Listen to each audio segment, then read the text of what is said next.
This is Marjohn Love, and this is Marjohn's Musings. And today's show is a serious show. It's about Me Too and Time's Up. A lot of you may have heard things on the radio or the TV about Harvey Weinstein and how a lot of young starlets are coming out and protesting what, when I was a young girl, was called the casting couch. My shirt today is brought to you by Northern Sun. The idea of feminism is not a new one, not at all. Women have felt like second-class citizens for centuries. I can remember my grandmother and my auntie being angry that black men who had been slaves got the vote before white women who were never slaves, except they were always slaves. My grandmother's expression was, "A man's work is from sun to sun, but a woman's work is never done." I refurbished my husband's grandfather's gold watch. It needed a new crystal, and it needed to be cleaned and primed and timed and set. And I gave it to him for Christmas one year.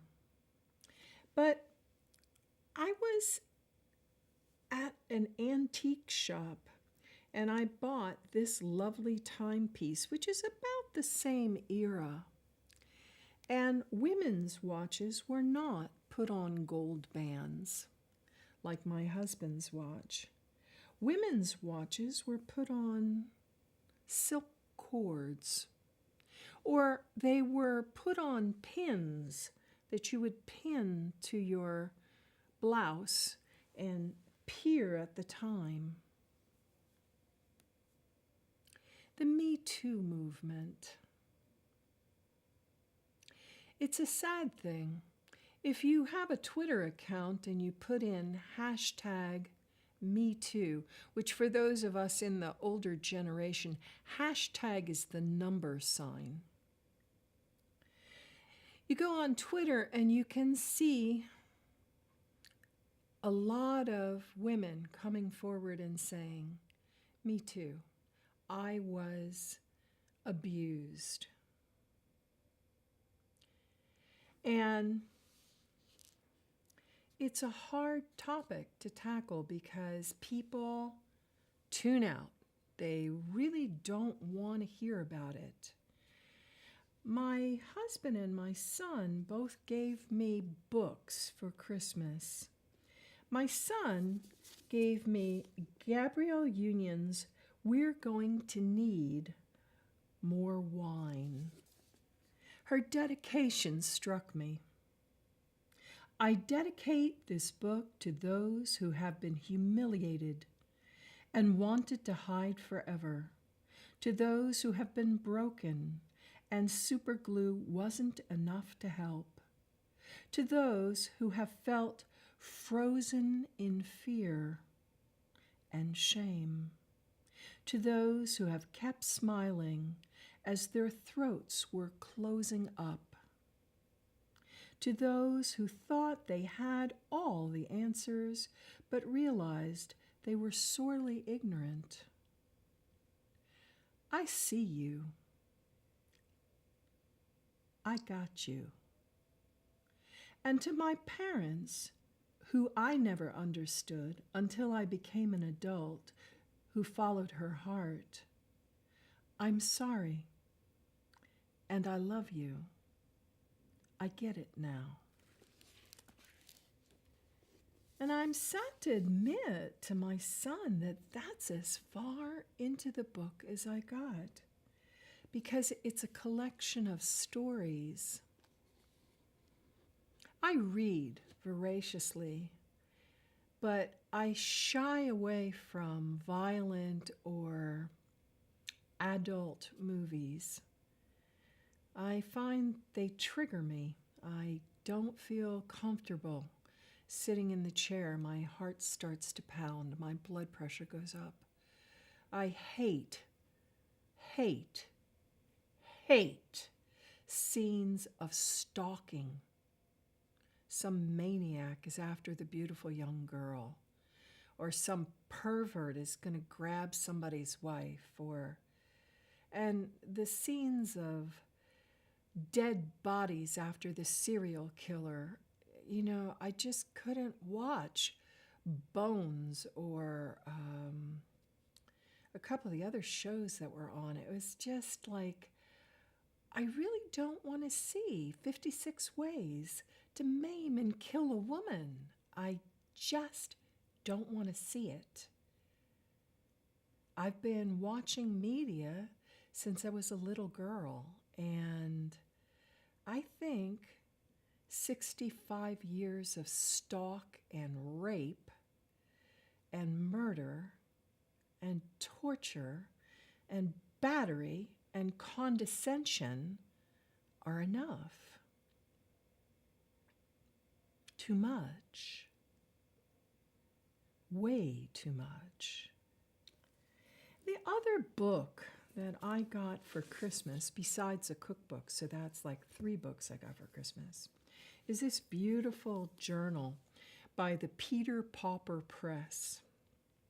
And on the back it says, "Fine Gifts Since 1928. And what it is a writer's journal that opens so that the binding flattens out so you can write on either page. This one came from my husband. My husband and my son are 2 very good guys. Warm, caring, affectionate, nonviolent people. Now, I know that sounds crazy because I've told you in the past that my husband's a soldier, but my husband, who is a soldier, works in a medical specialty corps. And he does combat stress control with soldiers that he describes as the door kicker variety. Boots on the ground people. That 1928 publication date sounds like, whoa, that's such a long time ago. It's 90 years. But on my Facebook page,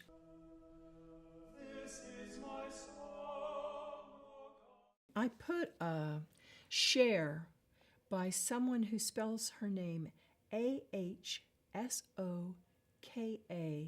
Tano.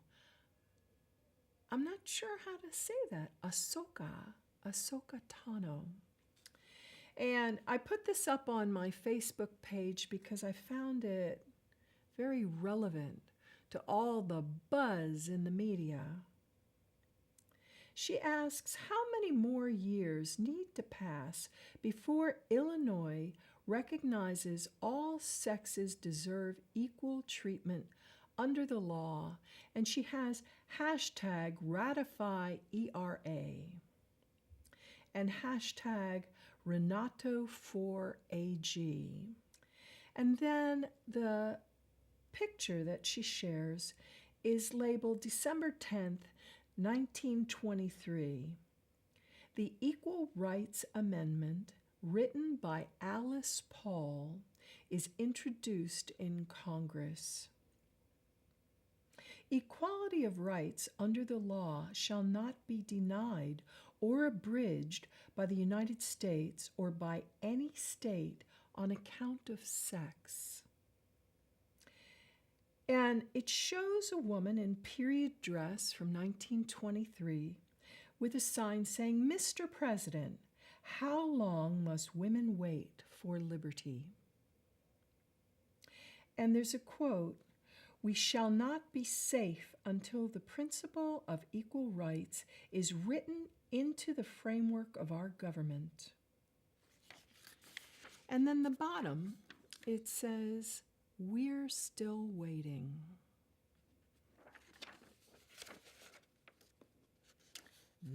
1923.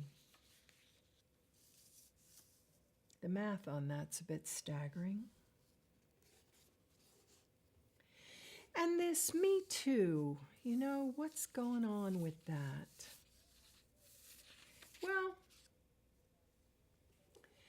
it's a situation where there's now a public forum, Twitter, where people can talk about the fact that they felt victimized.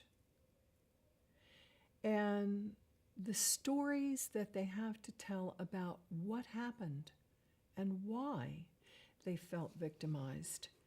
And the trend of Me Too exploded. It just took off, went viral, as they say. And a lot of people came forward who were famous and began calling out people like Harvey Weinstein. A lot of sexual harassment occurs in much more humble workplaces than on a movie set. Oprah Winfrey received a Golden Globe Award, and her acceptance speech really touched me.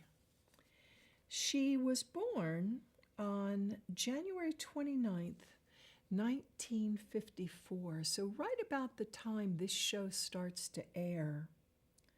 She's going to be having a significant birthday. In her bios online, you can find out that her net worth right now is $3 billion.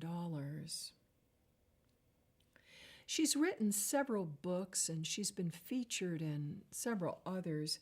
The two that I would have you maybe take a peek at, What I Know for Sure and The Wisdom of Sundays.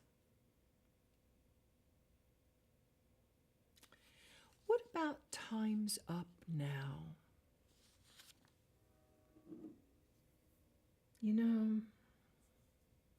What sort of time? And why is it up? And who says so? And how's that going to happen? Well, if you go on the World Wide Web and you go to www.timesupnow.com, you can donate money to a legal fund for women who are trying to speak out about sexual harassment or sexual abuse in the workplace. Oprah, in her acceptance speech, mentions the fact that she was a little girl and saw Sidney Poitier win the award.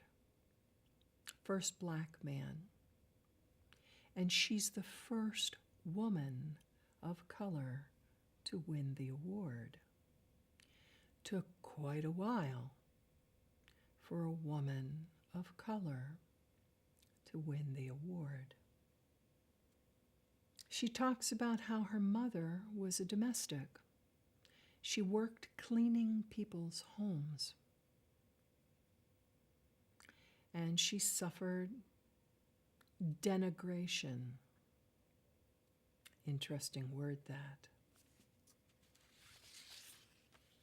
My mother, when she worked as a legal secretary at a time prior to the common use of audio voice recorders. My mother had to write shorthand for several men who would pace the floor babbling and not slow down enough for her to write it out in cursive so that she could type it up for them later. When my mother worked, only women and certain clerks, male clerks in the Defense Department and the Army, learned to type. Typing was woman's work, as was laundry and grocery shopping and food preparation and child care and house cleaning.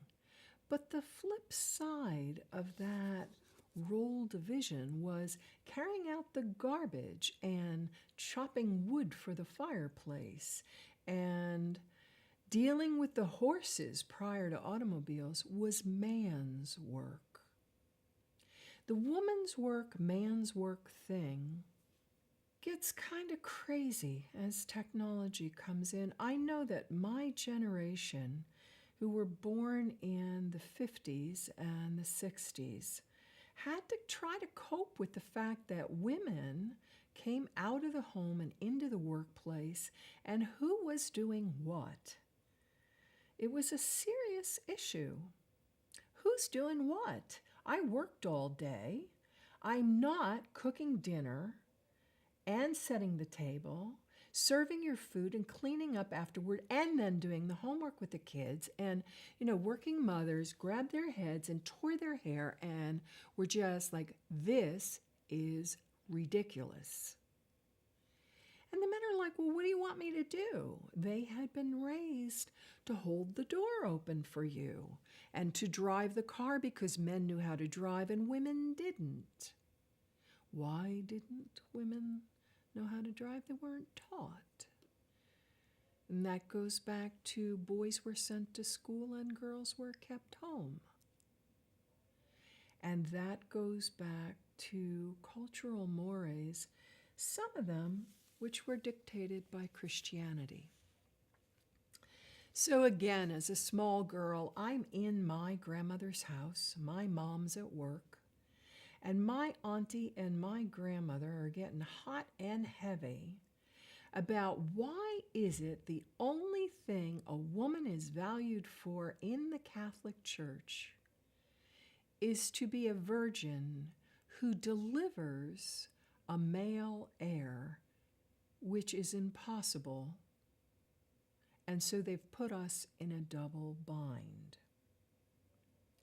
People had begun to leave the Catholic Church for sexist issues prior to all the controversy about priests and deacons having sexual relationships with small boys.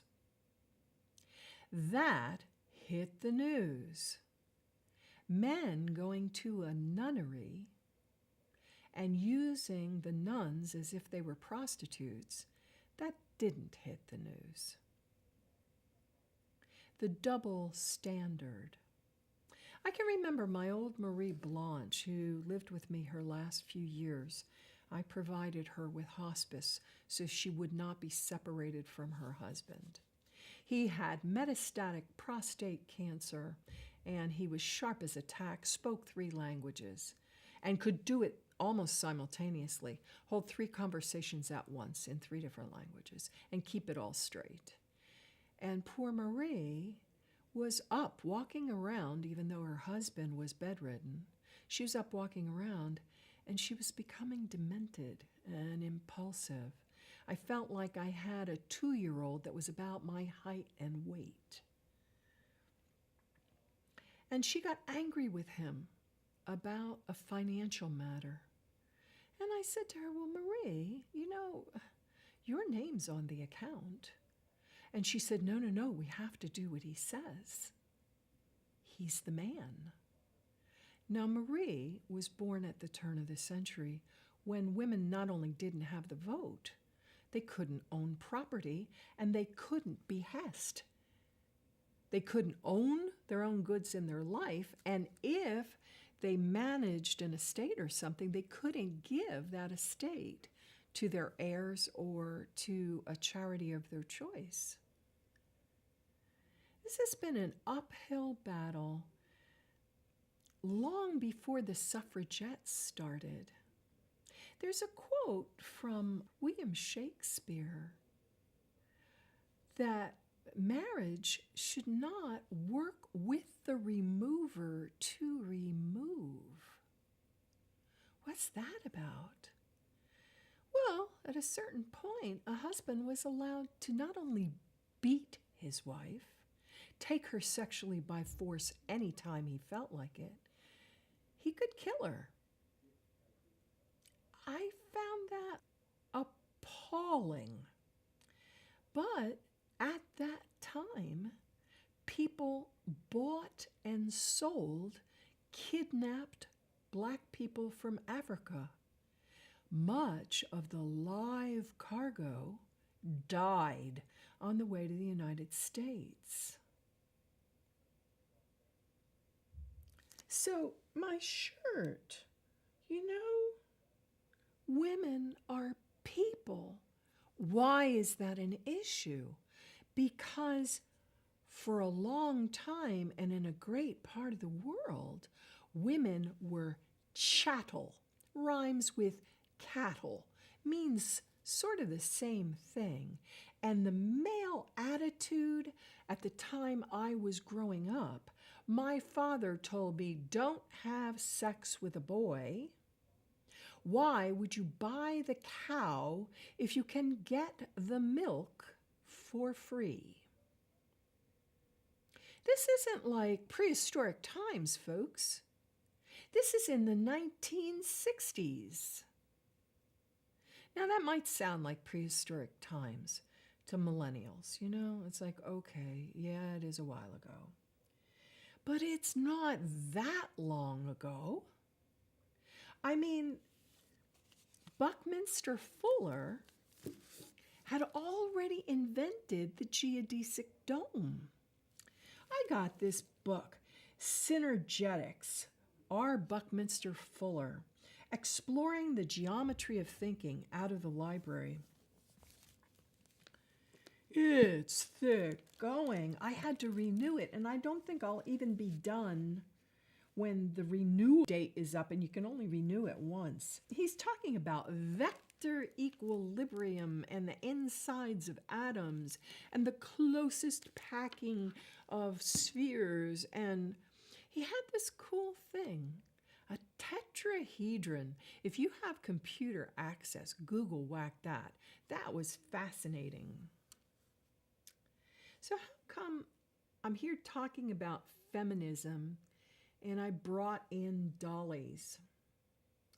Well, when I was a child, boys got train sets and erector sets and building kits like Lincoln Logs and robotics. You could make your own little robot go, and girls got dolls. Lots of dolls. I had one that you had to feed with a bottle and then change its diapers. I also had one with a pull cord, Chatty Cathy. I got that nickname for a while. As you can tell from a 55-minute show, I can talk when I set my mind to it. But Chatty Cathy had about 8 to 12 things to say. You pulled a little cord in her back and she'd talk to you. Well, neither of these dolls talk, but each of them have a story. You've seen this tall girl before. I got her at the second glance. And the minute I saw her, I thought, that is my Tu Kim.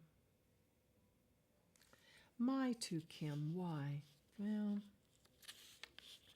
a couple of years ago now, I had a dream in which a female ghost came to me and asked me to please tell her story.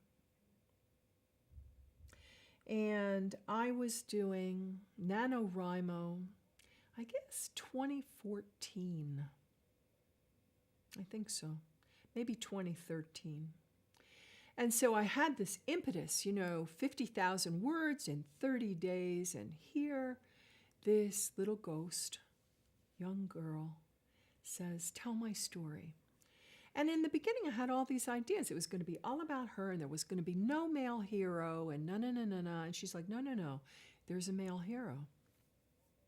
And his name is Derek Martel Johnson.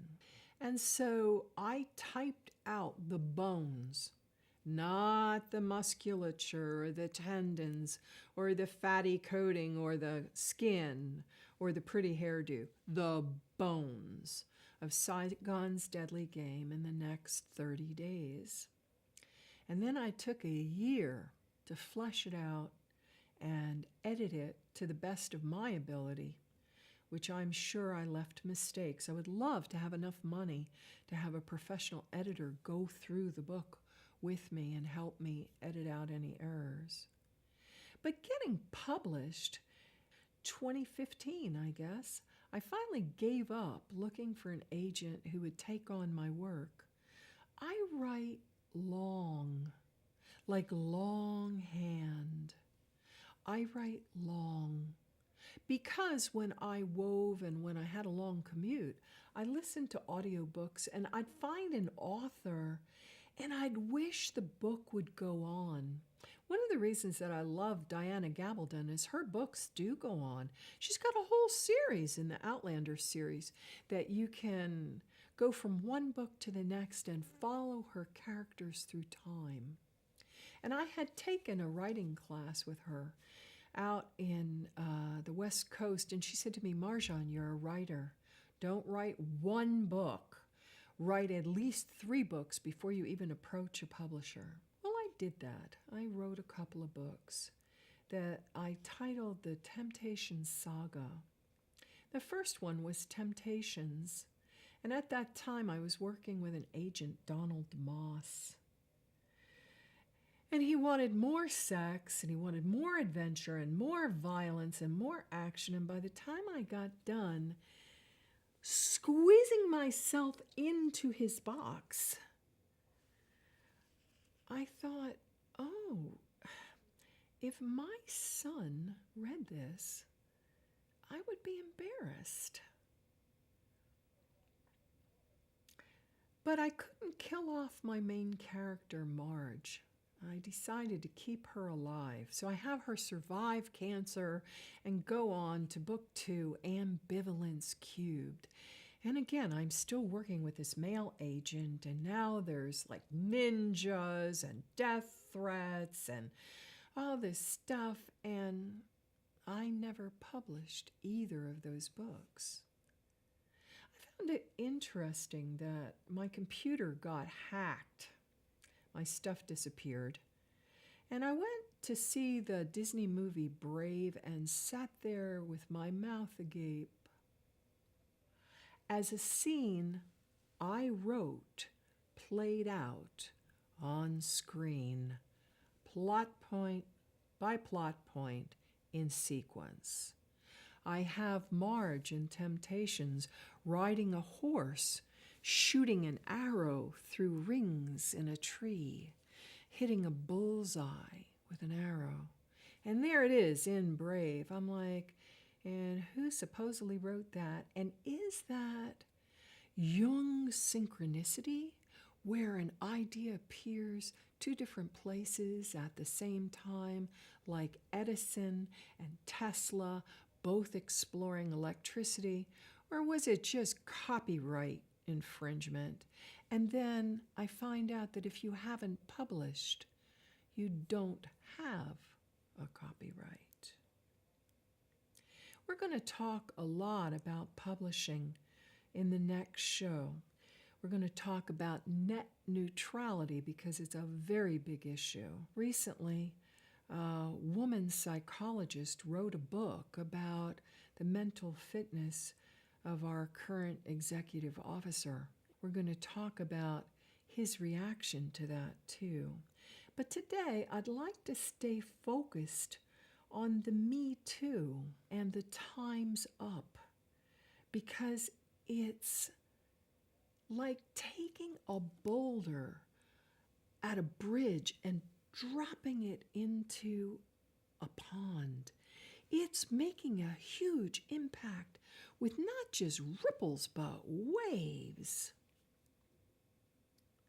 Catherine Deneuve and some people in France came out against the Me Too movement, and some of their concerns make sense in a way. If a man can't approach a woman and say, "Hi, honey, how you doing? How are you ever going to get a date, girls?" Well, you could ask for one, I suppose. But then are you the sexual predator? I don't know. When I was young, I was told never ask a boy out, he'll think you're a whore. So you have to sit around and wait for boys you don't like to ask you out rather than asking out the boy you liked. I was talking about this with a friend of mine, Christina Martin, and she said to me, well, you know, women have always known how to attract men. And she did this perfect little come hither look, and I thought, yeah, women have known how to do that. But she and I both agreed that flirting is a mutual activity engaged in by two people who find each other attractive and are interested in one another, and is there potential for us to get together or not? I like flirting. I don't like having my behind groped in an elevator. I always take the back wall now.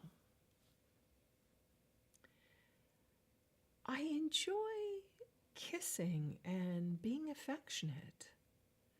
I don't like being pinned. In her book, Gabrielle Union has a line in that dedication: to those who have kept smiling as their throats were closing up. Some of you who've been with me since the beginning will remember that I wore a t-shirt that said, "Speak your mind, even if your voice shakes."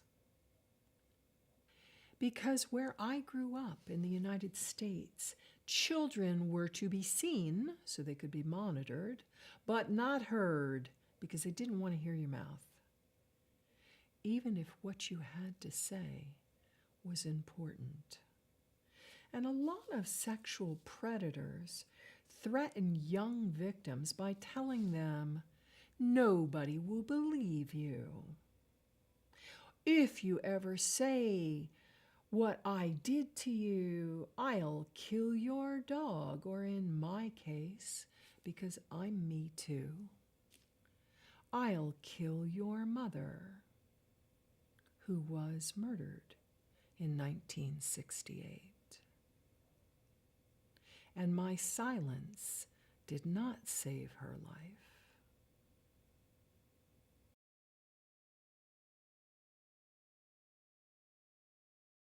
So why did I write about To Kim? Because her parents were murdered and she was kidnapped by a pimp. She was used as a lure in a deadly game.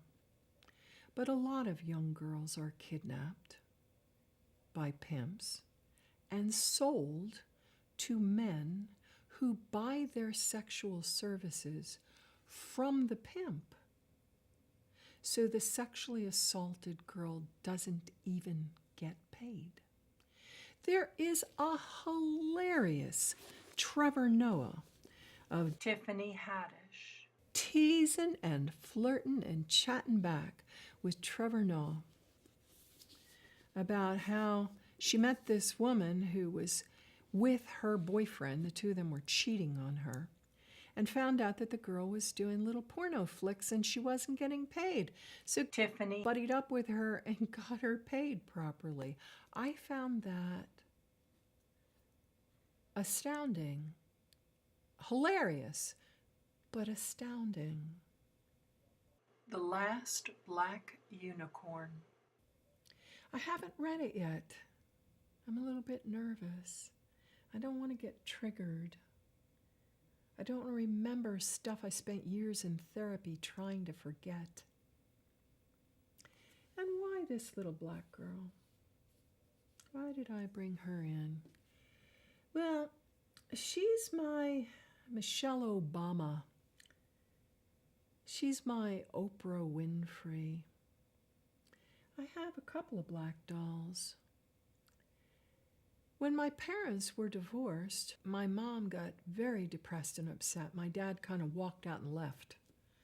The divorce was his doing, and my mom felt betrayed and abandoned.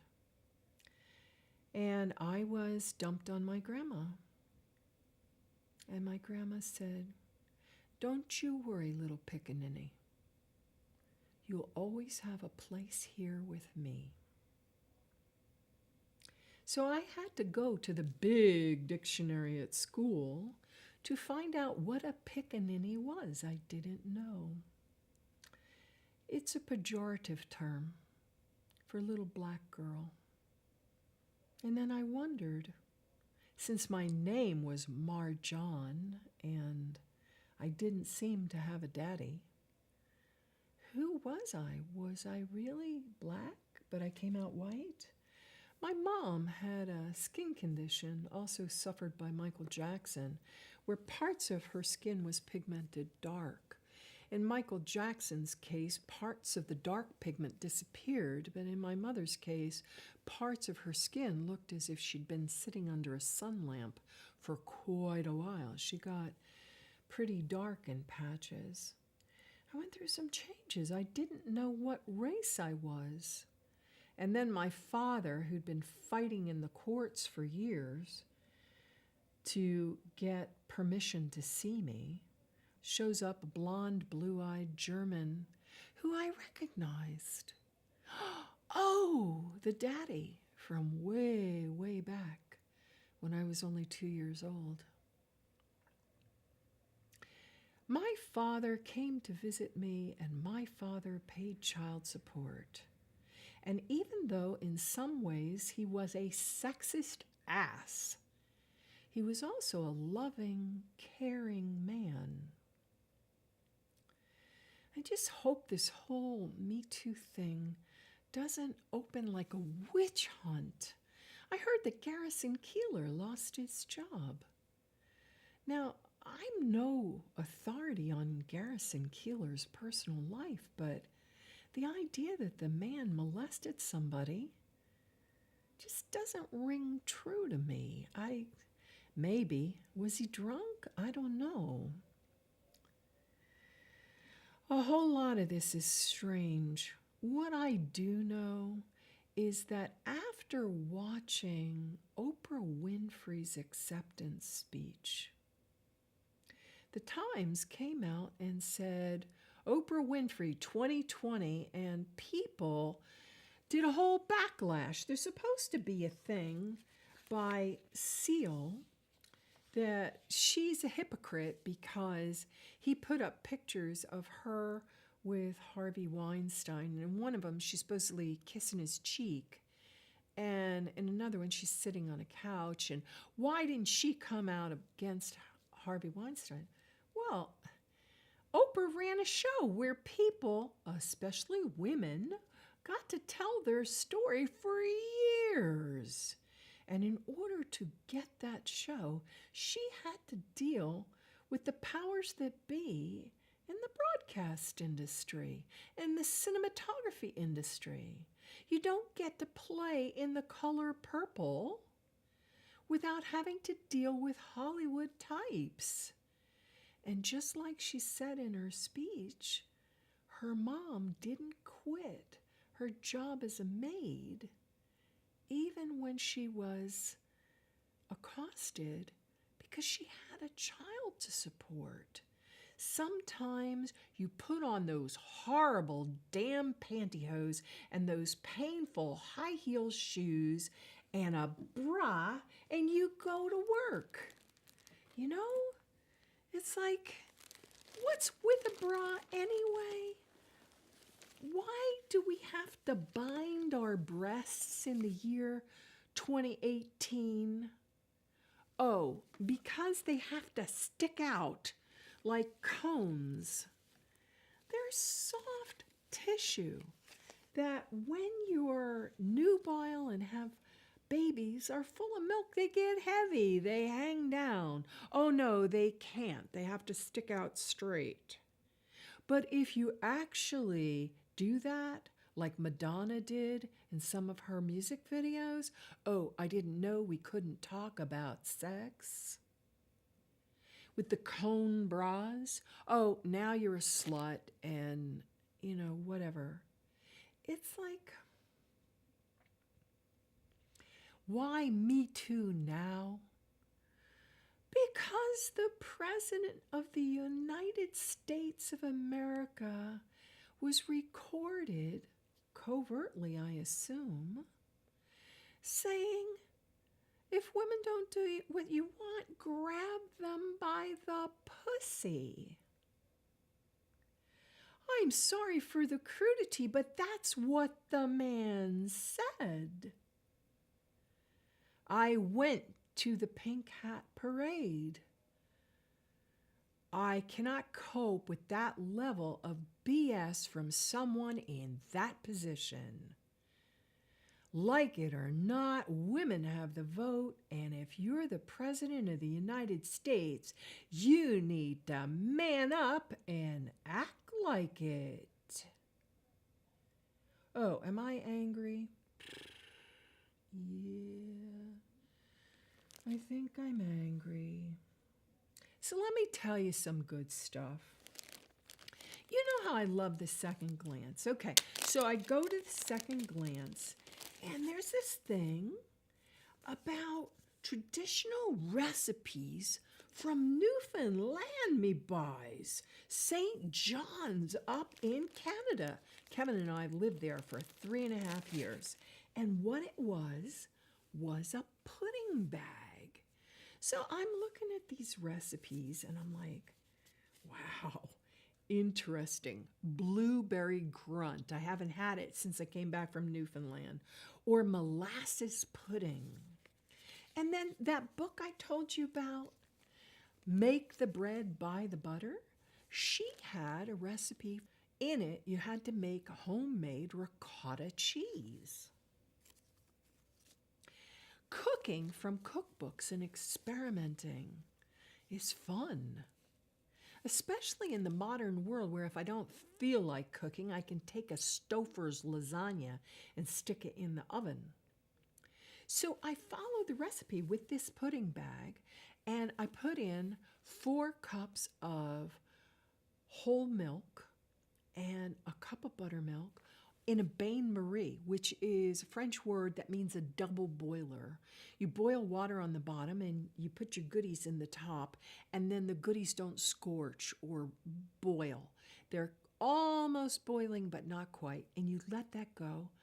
And wow, curds form, and you ladle them into this in a sieve, and the next thing you know, you're plopping out cottage cheese, and there you are, being a little kid again, thinking of little Miss Muffet sat on a tuffet, eating her curds and whey. Well, whey is a weird liquid. It's sort of like a yellowy, thin, think skim milk, but worse, okay?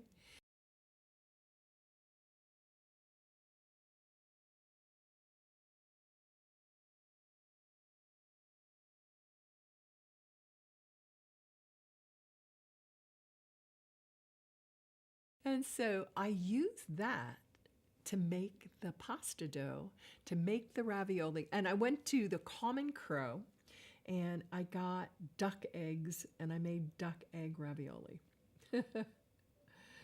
I think that one's a once. That was a lot of work. Yeah, they were good, but I don't know. I don't know that I'm going to go do that again right away. But the second glance doesn't only have things like Newfoundland pastry bags. I got a chain there. Oh, here it is. It's gorgeous. It's 14 karat gold. It was in the Christmas sale. So sometimes you can find all sorts of interesting stuff there. I don't know.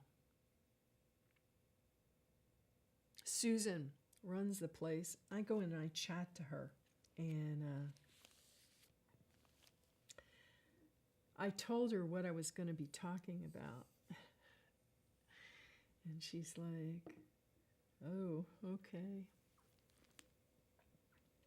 I think a lot of women are ambivalent when women stand up and speak out for their rights, or when they stand up and they talk about what they've been through. I was a pretty young woman. I had a lot of episodes of men coming on to me. Some of them in a sweet way.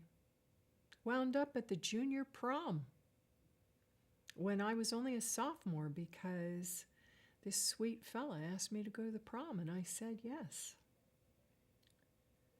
Some didn't turn out that good. And I was talking to a fellow that goes to the same swimming pool where I work out, and I said, what do you think of all this? And he goes, well, men are dogs.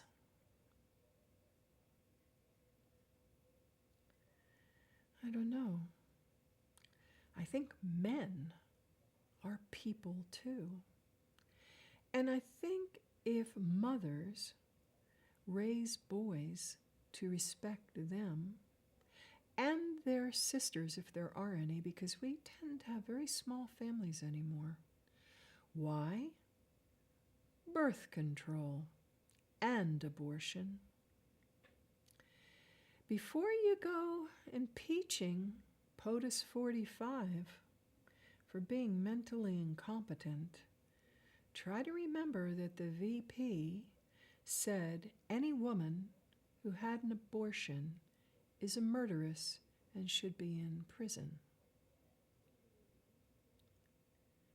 Begging the question of how did she get pregnant with a baby she does not want?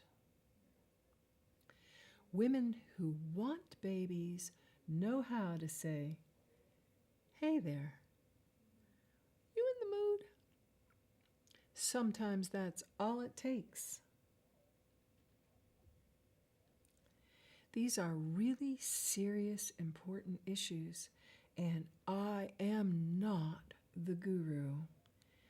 But I thought Seal taking pot shots at Oprah was sour grapes.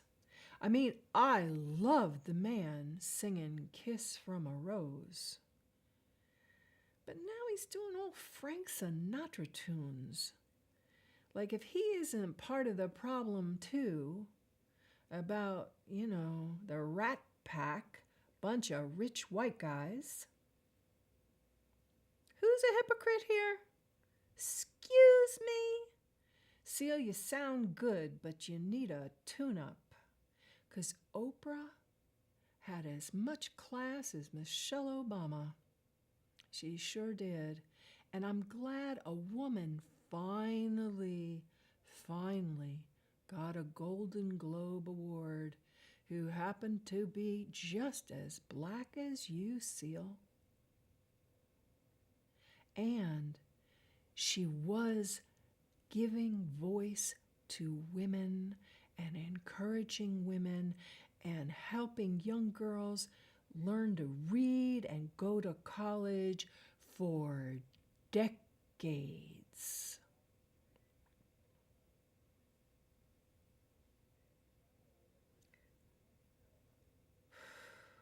Tough topics. And what do you do if you have a husband or a son, brother, uncle, and some hussy accuses them of crap when they didn't do it? I don't know where to go with that one. I really don't know where to go with that one. Because frequently, very frequently, the victim of a sexual assault doesn't speak up. And if they do, the system in which they're employed or the family they belong to, there's backblow. Backblow happens when there's a fire and you open a door and oxygen hits that fire and thump, there's back blow. If you're not damn careful, you get burned. I don't know what to do about what I see might be coming in the way of back blow for me too. I know when Bill Clinton did the Deadbeat Dad Act, suddenly Monica Lewinsky is in the picture and her phone is stolen and replaced with another phone. And then he's blackmailed into perjuring himself.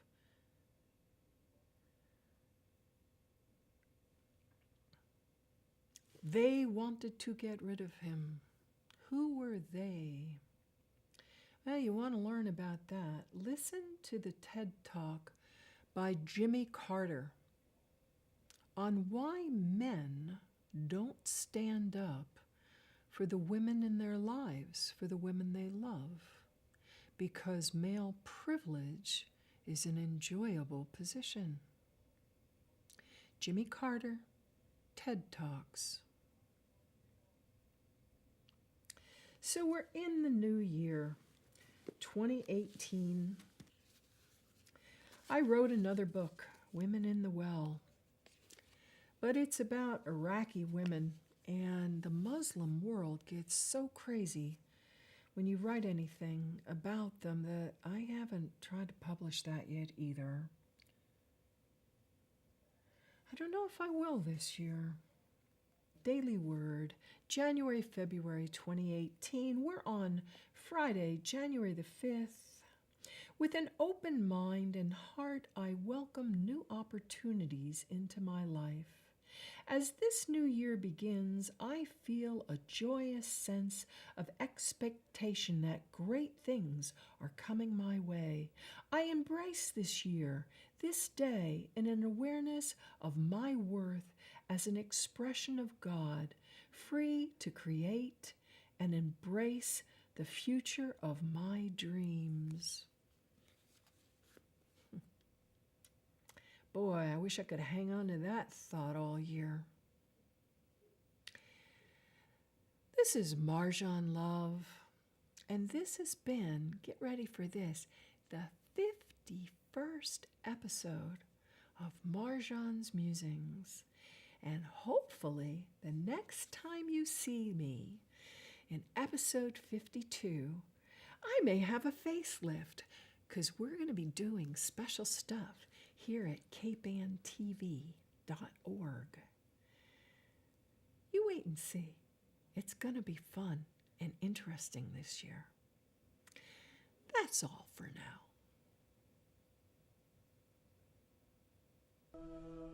This is my song.